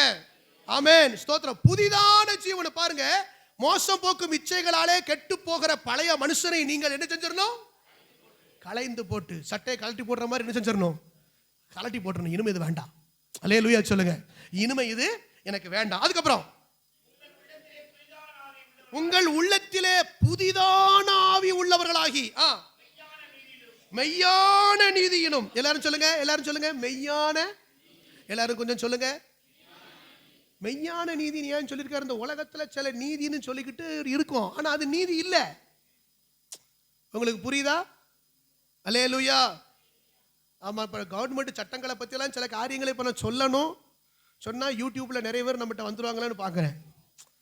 தமக்கு வேண்டிய ஆட்களை விடுவிப்பதற்காக யாரோ ஒருவரை மாட்டி விடுறாங்க. நிறைய நடக்கு. உங்களுக்கெல்லாம் கொஞ்சம் புரியுது. அல்லேலூயா. அம்மாமாருக்கு என்ன புரியுதோ தெரியல, எனக்கே நீதி கிடைக்கல பாஸ்டர். அல்லேலூயா அப்படின்னு சொல்லி நீங்களாம் இருக்கீங்க. கர்த்தருக்கு ஸ்தோத்திரம். மெய்யான நீதியிலும் பரிசுத்தத்திலும் தேவனுடைய சாயலாக சிருஷ்டிக்கப்பட்ட நீங்கெல்லாம் யாரா? புதிய மனுஷன். அல்லேலூயா. ஆமென். ஸ்தோத்திரம். ஒரு பிரதிஷ்டை நமக்குள்ள. நான் யாரு? புதிய மனுஷன். பிரதிஷ்டை எனக்குள்ள என்னத்தை உருவாக்கும்? நான் புதிய மனுஷன் அப்படின்னு உருவாக்கும். அதனால 25 அன்றியும் நாம் ஒருவருக்கொருவர், இந்த சபையில நம்ம எல்லாரும் யாரு? அவயவங்களாய் இருக்கிறபடியால் எல்லாரும் என்னத்தை கலைஞ்சிடணும்? பிரதிஷ்டை பண்ணப்படுகிற ஒரு மனுஷன் என்ன சொல்லக்கூடாது? பொய் சொல்லக்கூடாது. பக்கத்தில் கைப்பிடி சொல்லுங்க. பொய் சொல்லக்கூடாது. மூஞ்ச பார்த்து சொன்னேலா, சொல்லும் போதே எவ்வளவு பொய் சொல்லிட்டு சொல்லுத நீ அப்படின்னு தோணுதுல, பக்கத்தில் கைப்பிடி சொல்லணும். பக்கத்தில் கையை பிடிக்கணும், இல்லை எரிஞ்சிடும் எனக்கு தூக்கிட்டு. அல்லேலூயா. ஆமா. அல்லேலூயா. கர்த்தருக்கு ஸ்தோத்திரம். பொய் பேசக்கூடாது. ஆமென். புதிய சாயலாக சிருஷ்டிக்கப்பட்ட பொய்யை களைந்து அதுக்கப்புறம் உண்மையை பேசுங்க. அதுதான் பிரதிஷ்டை. அல்லேலூயா சொல்லுங்க. நீங்க உண்மையை பேசுறதுனால உங்க தலை போனாலும் பரவாயில்ல. கைகளை உயர்த்தி ஒரு அல்லேலூயா சொல்லுங்க. உங்க தலை போனாலும் பரவாயில்ல. கணவன்கிட்ட உண்மையை பேசுங்க. மனைவிட்ட உண்மையை பேசுங்க. பெற்றோர்கிட்ட பிள்ளைகள் உண்மையை பேசுங்க. அல்லேலூயா. எல்லார்ட்டும் என்ன பேசணும்? அதுதான் நம்ம தேவ பிள்ளைகள். அதுதான் நம்ம தேவ பிள்ளைகள். நான் ஞானஸ்நானம் எடுத்தவன், நான் அப்படி டெய்லி நினைக்கிறவன். அல்லேலூயா, ஸ்தோத்திரம். அப்போ பாருங்க, மெய்யை பேச கடைவன். அதுக்கப்புறம் பாருங்க, கோபம் கொண்டாலும் உங்க எரிச்சல்லாம் தணிஞ்சிடணும் அப்படின்னு சொல்றாரு. அதுக்கப்புறம் பாருங்க, பிசாசுக்கு இடம் கூடாம இருங்க. திருடுகிறவன் திருடி சம்பாத்தியம் பண்ணாதீங்க. திருடுகிறவன் இனி என்ன செய்யக்கூடாது? எதுக்கு திருடுறான்? திருடுனா தான் நான் வேகமா முன்னேற முடியும். அல்லேலூயா சொல்லுங்க. நான் சொல்றேன், நமக்கு கொடுக்கிற சம்பளம் தான் நமக்கு போதும். தேவன் கொடுக்கிற பலன் நமக்கு போதும். லாபம் போதும். கொஞ்சம் சொல்லுங்களேன், போதும்னு சொல்லுங்களேன். அல்லேலூயா. ஸ்தோத்திரம். போதும் என்கிற மனதுடனே கூடிய தேவ பக்தியே மிகுந்த ஆதாயம். போதும்னு நம்ம நினைக்கணும். ஒரு அல்லேலூயா சொல்லுங்க. இந்த சாப்பாடு, இந்த ட்ரெஸ், இந்த வீடு, இந்த செருப்பு, இந்த சேலை, சொல்லுங்க கொஞ்சம். அல்லேலூயா. ஆமென். போதும்னு நினைக்கணும். ஆமென் சொல்லுங்க. போதும் என்கிற மனதுடனே கூடிய தேவ பக்தியே. அப்ப நம்முடைய வாழ்க்கையில என்ன இருக்கக்கூடாதுன்னா, திருடக்கூடாதுன்னு ஆண்டவர் சொல்றார். திருடங்கிறவன் எங்க போக முடியாது? திருடர்கள் தேவனுடைய ராஜ்யத்தில் பிரவேசிக்க முடியாது. பொய்யர்கள் தேவனுடைய ராஜ்யத்தில் பிரவேசிக்க, நீங்க பொய் சொல்லி கடைசியா கர்த்தரே சொல்ல, நீ அங்க வர முடியாதுங்கிறார். அல்லேலூயா சொல்லுங்க. அதனாலதான் பொய்யை களைஞ்சிடணும்னு சொல்றாரு, மெய்ய பேசணும்னு சொல்றாரு. அதுக்கப்புறம் திருடக்கூடாதுன்னு திருடுகிறவன் இனி திருடாமல் இருந்து குறைச்சல் உள்ளவனுக்கு கொடுக்கத்தக்கதாக. உங்களுக்கு நிறைய ஆசீர்வாதம் கர்த்தர் தர்றாருல்ல, உங்களுக்கு ஆசீர்வாதம் நிறைய கர்த்தர் தர்றாரா? நிறைய பேர் தந்திருக்கிறான்னு சொல்றவங்கள ஒரு அல்லேலூயா சொல்லுங்க. எதுக்கு? குறைச்சல் உள்ளவனுக்கு கொடுப்பதற்கு. நீங்க பேங்க்ல நல்ல டெபாசிட் போட்டு 10 வருஷம் டெபாசிட் போட்டு கொடுவோம். என் மேல ஃபிக்ஸட் 10 வருஷம் ஃபிக்ஸட்ல போட்டுருவோம். எல்லாரும் மேலையும் போட்டுக்கிட்டு எடுக்கவே கூடாது, லாக்கர்ல வச்சிருவோம். குறைச்சல் உள்ளவங்களுக்கு என்ன செய்யணும்? உங்க முன்னால ஒரு குறைச்சல் உள்ளவனை ஆண்டவர் காட்டுவார். அவன் வத்தலும் தொத்தலுமா வருவான். அவனை பார்த்தாலே தெரியும், அவன் சாப்பிட்டு ரொம்ப நாள் ஆயிட்டான் அப்படின்னா உடனே இப்போ உங்களுக்கு என்ன தோணணும்? நீங்க அவன் முன்னால அப்பதான் ஐஸ்கிரீமை சாப்பிட்டு போகக்கூடாது. ஐஸ்கிரீமை சாப்பிட்டுட்டு போகக்கூடாது. அவன் பழைய சோறு இல்லாமல் இருக்கான். இப்போ இந்த குறைச்சல் உள்ளவனுக்கு நீங்க என்ன செய்யணும்? கொடுக்கணும். அல்லேலூயா சொல்லுங்க. உங்க முன்னால கர்த்தர் யாராவது நீங்க சந்திக்கிற நபர்கள் எல்லாம் சும்மா நேச்சுரலா நடக்குன்னு நினைக்காதீங்க. தேவன் அனுப்புறாரு. சும்மா ஏதோ அவன் டெய்லி அப்படித்தான் போவான் அப்படின்னு நினைக்காதீங்க. டெய்லி உங்களுக்கு வாய்ப்பு தர்றாருன்னு நினைங்க. ஒரு அல்லேலூயா சொல்லுங்க. உங்களுக்கு வாய்ப்பு தர்றாருன்னு நினைங்க. குறைச்சல் உள்ளவனுக்கு கொடுக்கிறதுக்கு தான் கர்த்தர் உங்களை ஆசீர்வதிக்கிறார். ஆமென் சொல்லுங்க. ஆமென் சொல்லுங்க. ஐயாமார் ஆமென் சொல்லுங்க. குறைச்சல் உள்ளவனுக்கு கொடுக்கத்தக்கதாய் திராணி உண்டாகும்படி நீங்க உங்க கைகளினால் எல்லாரும் சொல்லுங்க, நல்ல வேலை பார்க்கணும். என்ன வேலை பார்க்கணும்? நல்ல வேலை. சாராயம் வைக்கக்கூடாது, பீடி விற்க கூடாது, பீடி சுத்தக்கூடாது. ஒரு அல்லேலூயா சொல்ல மாட்டீங்களா? கெட்ட வேலைலாம் பார்க்க கூடாது. இந்த வட்டிக்கு கொடுக்கலாம் கூடாது. வட்டி கிடைச்ச கூடாது. அது வேலை கிடையாது. சில பேர் அதை ஒரு வேலை நினைச்சுக்கிட்டு இருக்காங்க. மாப்பிள்ளை என்ன பண்றாரு? அவர் ஃபைனான்ஸ் பண்றாரு. என்ன பண்றாரு? பரலோகம் கிடையாது அவருக்கு. மாப்பிள்ளை எவனா இருந்துக்கலாம். அல்லேலூயா. ஏன் வட்டிக்கு? நீங்க யாராவது வட்டி கொடுத்துருக்கீங்களா? நான் குறைஞ்ச வட்டி கொடுத்துருக்கேன் பாஸ்டர். ஒரு வட்டிக்கும் கொடுக்கக்கூடாது. அல்லேலூயா. ஒரு வட்டிக்கும் கொடுக்கக்கூடாது. ஆமென். அல்லேலூயா. தோத்திரம். நலமான வேலை செய்யணும். நலமான வேலை, பிரயாசப்படணும்.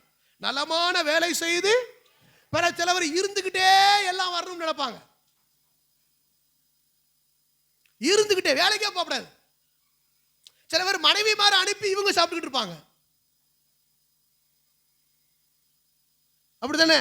சிலர் மாமனார் மாமியார்கிட்ட அப்பப்ப எதையாவது. நீங்க எல்லாம் ரொம்ப கனத்த மௌனமா இருக்கீங்க. அல்லேலூயா சொல்லுங்க. அல்லேலூயா. நலமான வேலை செய்யணும். நல்ல வேலை செஞ்சு பிரயாசப்படணும். ஆமென் சொல்லுங்க. நல்லா உழைக்கணும். காலையில் எந்திரிச்சு நல்லா உழைச்சி ஓடி உழைச்சி நீங்கள் சம்பாத்தியம் பண்ணி நீங்கள் அதில் தான் நீங்கள் சாப்பிடணும்.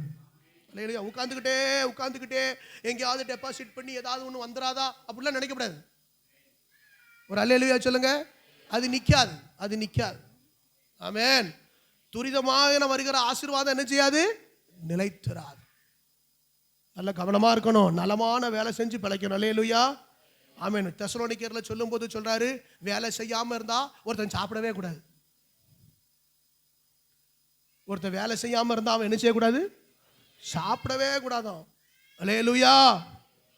பைபிள் சொல்ற, நீங்கள் ஒழுங்கற்று திரிகிறீர்கள் என்று நான் கேள்விப்படுகிறேன் அப்படின்னு தெசலோனிக்கேயர்ல சொல்றார். இங்க அழகா சொல்றார், புதிய மனுஷன் யாரு? நல்லா வேலை செய்யணும். அல்லேலூயா சொல்லுங்க. ஆமா, அவனுக்கு டைம் ஆயிட்டு. அல்லேலூயா சொல்லுங்க. அல்லேலூயா. கர்த்தர் நல்லவர். பாருங்க, அதுக்கப்புறம் கெட்ட வார்த்தை ஒன்று உங்கள் வாயிலிருந்து, எப்பா கொஞ்சம் ஞானஸ்நானம் பெற்றவங்க எல்லாம் ஒரு அல்லேலூயா சொல்லுங்க. இந்த அல்லேலூயா சொல்லுத வாயில கெட்ட வார்த்தை நம்ம வந்துச்சு. எனக்கு ஒரு வசனம் ஞாபகம் வருது. இந்த பொய் பேசுகிறவருடைய நாக்கெல்லாம் என்ன செய்யணுமா? அதுல ஒரு வசனத்தை கூட ஒன்று போட்டிருக்கப்படாத ஆண்டவர், கெட்ட வார்த்தை பேசுற வாயும் அப்படின்னு போட்டிருக்கலாம்ல. எனக்கு ஆசை, பேசப்படாது கெட்ட வார்த்தை வாயில. ஒரு அல்லேலூயா சொல்லுங்க. நமக்கு கோபம் வந்துட்டுன்னா நம்ம வாயில என்ன வருதுன்னு நமக்கு தெரிய மாட்டேங்குது. கோபம் வந்துட்டுன்னா போதும், நம்ம என்ன பேசுறோம் 10 தலைமுறையை பிடிச்சிருக்கிறோம். புரியுதுன்னு நினைக்கிறேன். அல்லேலூயா. ஏய் உனக்கு தெரியுமா வச்சிருமா 10 தலைமுறையை இழுத்து கொண்டு வந்து. அல்லேலூயா சொல்லுங்க. புதிய மனுஷனா இருக்கணும். ஒரு அல்லேலூயா சொல்லுங்க. கெட்ட வார்த்தை ஒன்று உங்க வாயிலிருந்து, நல்லா கவனிங்க. ஸ்தோத்திரம். கர்த்தருடைய கிருபையினால நான் சொல்றேன். நான் கெட்ட வார்த்தை மட்டும் இல்லைங்க, தேவனுக்கு முன்பாக சொல்றேன். ஒரு பிரதிஷ்டையோட அந்த நாட்களையும் சரி இந்த நாட்களையும் சரி, கெட்ட வார்த்தை இல்லை, ஒரு மாதிரி ஒரு குதர்க்கமான வார்த்தை இருந்தா கூட பேச மாட்டேன். அந்த வார்த்தை கொஞ்சம் ஒரு மாதிரி தெரியுது, வேண்டாம் அப்படின்னு தோணா அதை கூட பேச மாட்டேன். கேளுங்க, எங்க மனைவி பக்கத்தில் இருக்காங்க, கொஞ்சம் கேட்டு பாருங்க. என்னைக்காவது திட்டிருக்கனே, எப்படியாவது அசிங்கமா திட்டிருக்கனான்னு கேளுங்க. எங்க போயிட்டு எங்க பிள்ளைகள்கிட்ட கேளுங்க, என்னைக்காவது கெட்ட வார்த்தை பேசியிருக்கானு கேளுங்க. என்னை போல் ஆகுங்கள் என்று நான் உங்களுக்கு சொல்லுகிறேன். ஒரு அல்லேலூயா சொல்லுங்க. அல்லேலூயா. ஆமா, தைரியம் இருந்தா சொல்லலாம்ல. ஆமென் சொல்லுங்க. பேசக்கூடாது. கெட்ட வார்த்தை பேசுனா நீங்க இன்னும் ரட்சிக்கப்படலன்னு அர்த்தம். பொய் பேசுனா நீங்க இன்னும் சரியா ரட்சிக்கப்படலன்னு அர்த்தம். அல்லேலூயா. ஆமா, நல்ல வேலை பார்க்கலன்னா இன்னும் நீங்க சரியா ரட்சிக்கப்படலன்னு அர்த்தம். ஆமென் சொல்லுங்க. ஆமென் சொல்லுங்க. அல்லேலூயா சொல்லுங்க. அல்லேலூயா. இங்க அழகா வேதம் சொல்லுகிறது பாருங்க. அதுக்கப்புறம் அதை நல்ல வார்த்தை மற்றவங்களுக்கு கேட்கறதுக்கு பிரயோஜனம் உண்டாக பேசுங்கள். இதெல்லாம் புதுசா ஒரு மனுஷன் பாருங்க, பிரதிஷ்டை உள்ள ஒரு மனுஷனுக்குள்ள வரும்போது அவன் ஒவ்வொரு நாளும் தன்னை புதிதாக்கி கொள்ளுகிறான். ஒரு பிரதிஷ்டை. இன்னைக்கு நீங்க பிரதிஷ்டையோட தான் போகணும். ஆமென். முதல்ல மனசாட்சின்னு சொன்ன, 2வது பிரதிஷ்டை, 3வது தானியேலின் ஜெபம் என்பது கர்த்தருக்கு சித்தமானா அடுத்த வாரத்தில் நம்ம தியானிக்கலாம். கர்த்தர் நல்லவர். இன்றைக்கு 2 காரியத்தில் இருந்தது. தானியேல் எல்லா காரியங்களையும் ஜெயிப்பதற்கு காரணம், 1 அவனுக்குள்ள இருந்த விசேஷித்த ஆவி, 2வது அவன் தேவனுக்கு பிரியமானவன். அவனுக்குள்ள 2 விஷயம் இருந்துச்சு. 1 அவன் மனசாட்சி அவனை குறித்து நல்ல சாட்சி சொன்னது, 2வது அவனுக்குள்ள ஒரு நல்ல பிரதிஷ்டை இருந்தது. இந்த தானியேலை போல நம்மையும் கர்த்தர் ஜெயிக்கிறவர்களாய் மாற்றுவாராக. எல்லாரும் அப்படியே முழங்கால் படிக்கிட்டு ஜெபம் பண்ணுவோம். கர்த்தர் நல்லவர்.